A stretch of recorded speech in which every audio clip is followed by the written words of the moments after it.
Do you want to know how the numbers turned out in 2020 compared to 2019 and 2018? If so, stick around. This is another episode of Q&A Sunday with Rich Dallas from Berkshire Hathaway, the Dallas-Fincham team. And on today's episode, we're going to break it all down.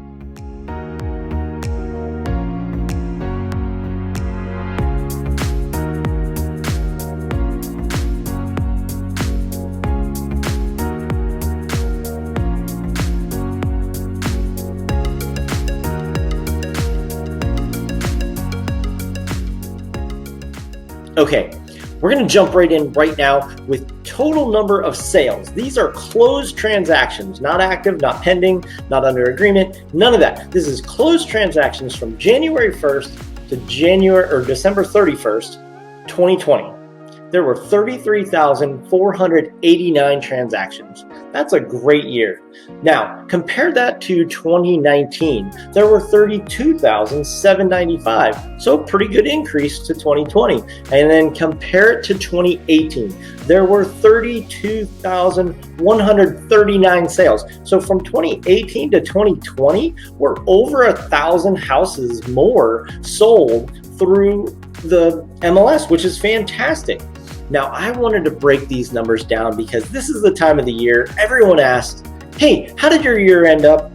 What happened in the MLS? How did it compare? You know, all those things are always being asked by agent to agent or agent to client right now at this time of the year. It's just how the market works. So I'm going to dive in just a little bit deeper to go into some numbers, some stats, and some breakdown by price points, and then we'll get into some really fun stuff at the end. So let's talk. The highest sale through the MLS this year was actually a commercial building. It was like 100,000 square foot warehouse for $4.3 million. Pretty good sale. Residential side of things, there were two houses that came tied for the most expensive residential sale in 2020.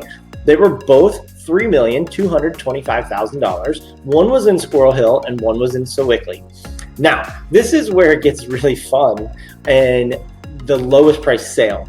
The lowest price sale through the MLS actually closed at $1. $1. It was in Hunker, PA.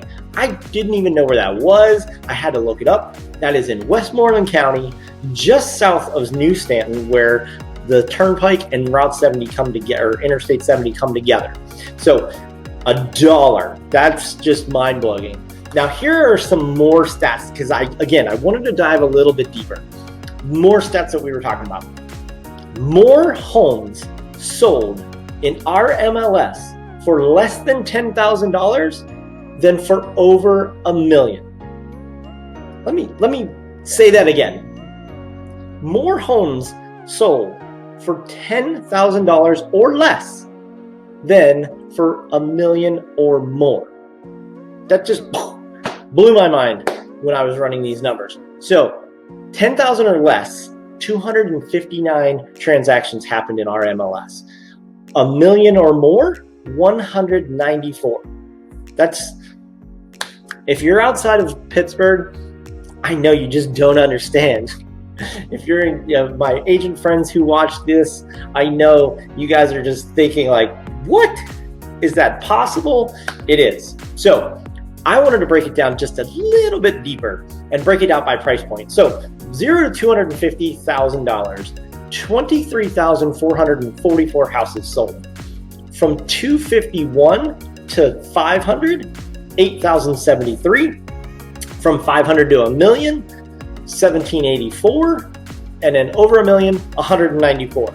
So what that tells us is that under 500,000, 95% of all the houses that were sold in our market were under that price point. So now everybody always asks, again, like I mentioned earlier, what were your biggest sales this year? And what were your small sales? Some people don't ask that. Some people, it's just fun to ask that. So our biggest sale this year was $850,000. It's a great house. Very excited to sell that one. And again, now that's a little bit less, just a few shekels less than what we sold in 2019 as our biggest sale in 2019 was $4.7 million. but we'll take the 850 all day long. Love it. Anyway, our least expensive piece of property to go through our MLS on our team was $1,500. Thank you, Jessica. That was for a vacant lot. Now, if you want to talk houses, the least expensive house we sold this year was for $3,000. Now, that same buyer also bought one at the same time, right next door, for $4,000. And that house came with an empty lot. That's why it was a little bit more expensive. And so that guy got 2 houses and a vacant lot for $7,000. Yeah, I'm gonna just pause there for a second and let you soak that in. 2 houses and a lot, like 200 feet of road frontage on this street for $7,000. Pretty cool. Now, overall, we sold $50 million in volume this year, a little over 200 transactions, 207 to be more precise, and that's a pretty good year. We're very happy. We're super excited about what the team did this year, but this is more, I wanted to dive into all these numbers so you could understand what our market's like, and just let you know that 2021, I anticipate to be better than 2020. So if you're thinking about selling, right now, inventory is at an all-time low. So please reach out to me or someone on the team so we can talk you through how everything's affecting your house specifically. And my number is 412-965-6387. And you can reach out to us any way you want, and we will definitely walk you through everything. I hope you enjoyed this episode. It was a lot of fun for me to break down these numbers and just kind of give you an idea of what our market's like. And moving forward, you're definitely going to want to be thinking about selling if you have had any recent thoughts of doing so. So again, reach out to one of us on the team and we will help you through everything you need to know. Have a great year, and I'll talk to you soon.